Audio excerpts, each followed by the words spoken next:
You're listening to Bro Down Podcast all fucking day. Oh, yeah. Hey, everybody. Welcome back to the Bro Down Podcast. I'm Tim Fulton. I'm Andy Smith. And this is What Do You Got? What do you got? What do you got? It's a little segment where we each bring a topic to the table. The other guy doesn't know about it. We spring it on each other. We chit chat about it for a little bit. Lights just blinked hardcore in here. I'm getting nervous. Andy's up first. Andy, what do you got? Did we do this one? The 40-hour work week. We didn't do this one. We did work from home. It was a similar topic. Yeah. You get a C-, but let's talk about what do you got? All right. Well, I think the 40-hour work week's bullshit. I somewhat agree. I think that a lot of jobs don't require you to sit like a fucking robot for 40 hours a week. I have thought about this a lot recently. I don't know why. Well, I do know why.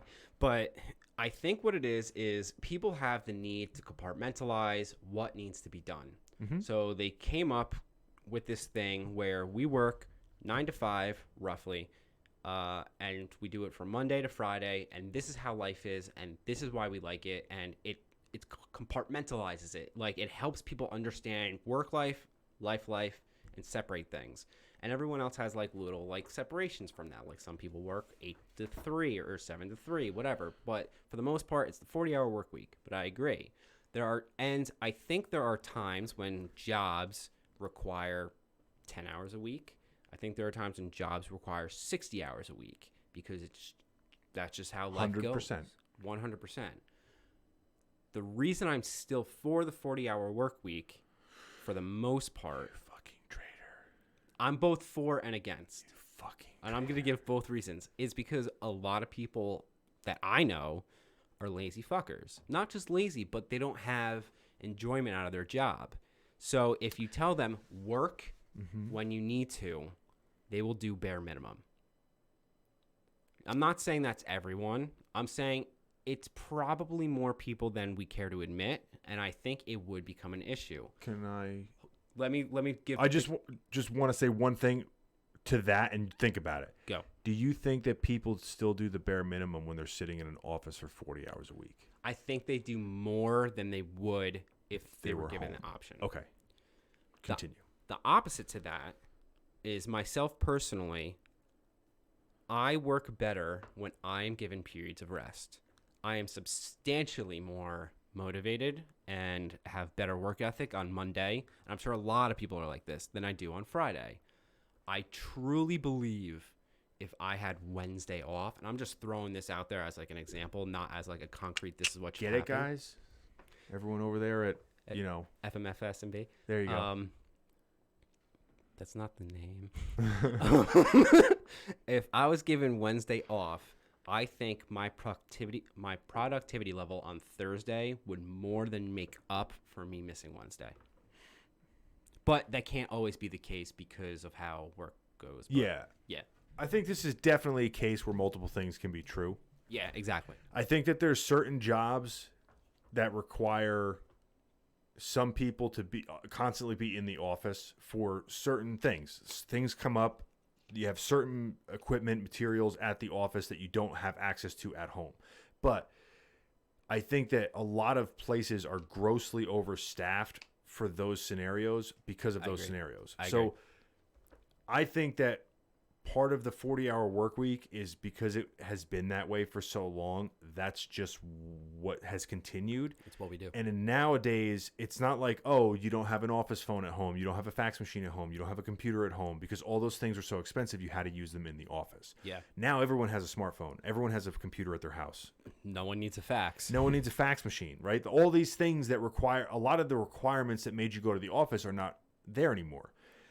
And I think partly it is that management teams or managers rely on the 40-hour work week and basically like, okay, these are the things that we need to get covered. You're here for 40 hours, so I have a monthly report to do, so just do them. Yeah. Instead of being like, Tim, these 40 things need to be done by the end of the month.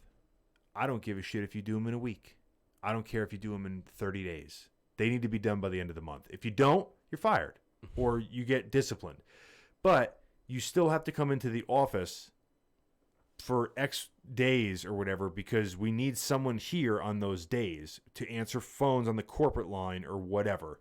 And in case we need someone to get files or get hard copy paperwork that we keep here or to access certain things or hold meetings or let people in, what have you. But I do think that a lot of jobs, most people when they're at work, like me, for example, I do more work when I have a ton of shit to do and I want to do it all right then and there. Yeah. If you just like trickle stuff down, I'm not efficient. I don't work efficiently. If I have like one or two things to do, it takes for fucking ever because I'm like, but if I have like 100 things to do, I'll get it done 3 times faster than everybody else. Yeah. Yeah. But I got to have a big thing to just like push through it, like a big challenge. But other than that, there's really no need a lot of the times for someone to be physically at the work. Again, there's certain jobs that are not like that. Police officers, firemen, construction workers, nurses, Service industry.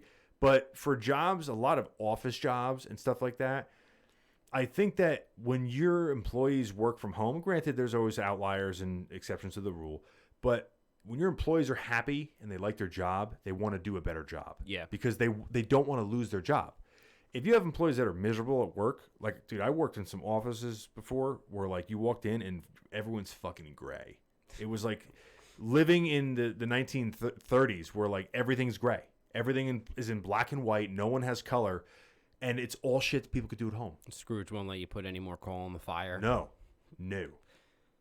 Yeah. And I just think that makes it just beats people down in a lot of ways. See, I kind of like it both ways. I think what we need is a better way to measure productivity and a better way to measure performance. Mm-hmm. And I don't think that necessarily the 40-hour work week has to go away, but I think it should stay with leniency. So, like, if someone... We agree we work from 9 to 5. We actually do a good job doing this because we're the fucking best at BDP. And you can see an example of our work by going to brodownpro.com. He's not lying. No, it's dope. All of it's dope. Yeah. But if we say we work from 9 to 5, Monday through Friday. If Susan from the office doesn't show up until noon because she had something to do and it was important, but Susan is a reliable employee, she's constantly performing well, don't give a shit. Who gives a shit? So yeah, it is a 40-hour work week, but not really. That's more of the level I want to see. A 40-hour work week, but not really. But here, I have a couple problems with the 40-hour work week and what that normally dictates how somebody runs the office, right? It's like, yeah, you got to log your hours. It's like, okay, dude, if I have to log my hours, are you going to check to make sure that I worked on those things, those hours? No, you're not. Dude. You're not going to check them. Dude. So which means that I'm just making shit up. No. I'm going to get in trouble with this. My office, we used to not log our hours. It was bad. Because for an accounting firm, the reason it's good to show hours is if you want to interact with other firms or get like loans and whatnot, you have to show billable things. You can't just show income. You have to show workable progress, right? Especially our firm has been going through a lot of mergers and other firms want to see what our billable hours are. And we used to be terrible. We used to never log our hours. Yeah. It became a problem. Then we had a merger. And that takes away from productivity because you're busy fucking working on work. The guy who merged with us, his employees that came along with him, if they don't put billable hours in, they don't get paid. He just won't pay them. So if you work for an hour, you have to be working that hour. Otherwise, he will not pay you for that hour. And it got to the point where I'm still bad with my hours, like logging things in. He'll make comments. He will check every day to see who is billing when, and he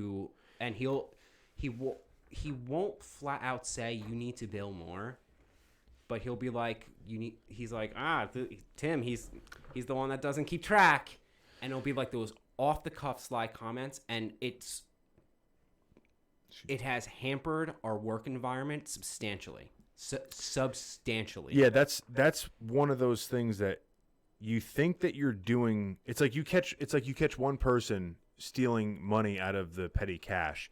So you're going to install $1 million security system. Yes. And you're going to put GPSs on everyone's phones so that you know where they are.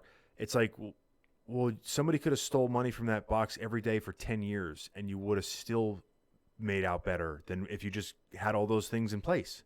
Like, it doesn't make sense. No, it doesn't. And this is a fucking true thing, dude. And everyone can prove me right on this. Criminals, students, children, everyone. As somebody that's in charge, people below you have nothing to do than work and think of ways to get out of work or get around things that you make. Yeah. You will never find all the ways they can do it. No. I don't care if it's even stupid and you don't care about it, but they will find ways to get around your rules. They will find ways, and if you make them have a toxic or disgruntled attitude, it's just more motivation to do that. Yeah, 100%, 100%. Right? So, yeah, that's a big one. Is that like you have to for someone like that? I can understand if you're merging and they want to like if someone's going to invest, they want to see like who does what. But at the same time, I look at it personally as like if you know your company and you know what jobs are what because you've done them before or you have an advisor that has done them and you trust them, you say, okay, what's Tim's progress this month? It's like, well, Tim banged out this, and this. It's like, okay, is that about a full work month? It's like, yeah, and then some. Okay. You want to see Tim's timesheet? I don't give a shit what Tim's timesheet says. Yes. Because Tim did exactly what he was supposed to do. I don't give a fuck if he worked 2 hours. Give him a fucking raise because he did that shit in 2 fucking hours. Yeah. See, I'm in the same. I don't want someone taking 80 hours to do a 2-hour job. Yeah, I'm in the same boat as you. Yeah, exactly. That's what I mean. It's the output is more important than sitting down behind a computer. Professor in college who was a very wealthy person, self-made guy. Yeah. He said if you give somebody a 4-hour job, but you give them 8 hours to do it in, they'll take 8 hours to do it. But if you give somebody a 4-hour job and tell them that they have 3 hours to do it, they'll probably get it done in 3 hours. So if you're just telling everyone, hey, come in for work week, like you say, you're more productive on Monday. Does that mean that Fridays is not as much work for anybody? No. It doesn't mean that. No, it just means that you're allocating your energy towards Monday more than you are Friday. Everyone does it. Yeah, I'm sure everyone does. Or some people might be the opposite, but it doesn't mean that like, oh, it's just never busy at the end of the week. It's I just think it's stupid. Anyway. Moving on to topic number 2. Moving on to topic 2. Netflix kills the Avatar. What? I'm very upset about this. Oh, childish cartoon Avatar, not the good one. So, don't rile me up because I'm angry at this. Legit angry at this. So, a little backstory to this. Avatar: The Last Airbender, which is arguably one of the best shows ever produced, period, end of statement, and one of obviously my favorite shows of all time, was just brought back onto Netflix. The show ran in, I think it was between 2006 and 2010, roughly, up there. 3 seasons. For 3 seasons, yes. And then they had a spin-off series. But after the series ended, they came up with a movie. Now, the series itself... Hold on, breathe. The series itself was a gift from God. But the devil is tricky, and the devil is crafty. And he introduced the movie. And it was produced or directed by M. Night Shyamalan. Who didn't ask the series writers and the series, like, the people who made the series for any advice. And it was the worst thing ever made. It's not even one of those things where you want to watch it because it's so bad because you want to laugh. It's so bad that it hurts. Yeah, that's like having Michael Bay direct The Notebook. Yes. So, explosions. Fast forward, Netflix buys the series. They release it for 2 reasons. One, it became number 1 on Netflix for a while. I saw that the ratings were out of 4.5 to 5 stars. It's had a second life. It's absolutely phenomenal that so many people are watching it for the first time. Blah blah blah blah blah. So but they bought the rights. They were gonna make a live, not a movie, a new series with people, Like Game of Thrones. Like Game of Thrones. Game of Airbender. I don't know how dark it was going to be, but the highlight to all of this was that they brought on the original creators of the show. The two guys who, like, they are what made it awesome. Yeah. And rumors, they've been talking about doing this for years. Like, Netflix has owned the rights to this for 2 years. They've been working on this. And those two guys that they brought on just left the show for creative differences. And everyone is basically saying no. The guys that originally made Avatar, Yeah. they left the show because of creative differences. So basically, they're saying Netflix won't let us make it correct. But they're still making it. As of now, they are still making it. So it's going to be, I'm telling you now, everyone was so excited because they're like, it's going to be done right. It's going to be done well. It's going to be awesome. And now it's going to be the movie all over again. Do you think these guys are so hardcore that they're bickering over little things? Or do you think it's like, hey, dude, like, you can't have King Kong hold a machine gun because you wanted an explosion in the movie. Like, he doesn't hold a machine gun. That's not what King Kong does. And they're like, no, it's going to be fine. Like, it's going to make a lot of money. I genuinely believe it's the latter, but we don't know. We won't know until it comes out. But I believe it's going to be the same difference of, like, Game of Thrones seasons 1 through 5, where they actually had source material and it was amazing. And then season 7 and 8 came out where they didn't have source material and they just kind of went, and this is what happened next. Yeah. I think it's going to be that level of difference. Yeah, see, that was their own. They were just trying to get rid of the series so they could do the Star Wars movies. I see. I'm nervous. Shit like that's gonna happen too. But with this show, like you said, it's a live action. It's gonna be. They made a kid show, basically. It's kid friendly. Yes, kid friendly. And to prove your point, it was on Netflix years ago on the kids side. Yes, but what I'm saying is that maybe because they wrote that at like for kids, and maybe some dude who was directing like the Hound scenes in Game of Thrones was like, okay, we're gonna make this for adults now. So like, not everyone's just gonna get up and dust themselves off. People are gonna, when they get lit on fire, they die. And then they're like, you can't do that. And like, no, we want to sell things, so people die. Like that kind of created difference where like they wanted to keep it like kid friendly, or I genuinely don't know. I don't know.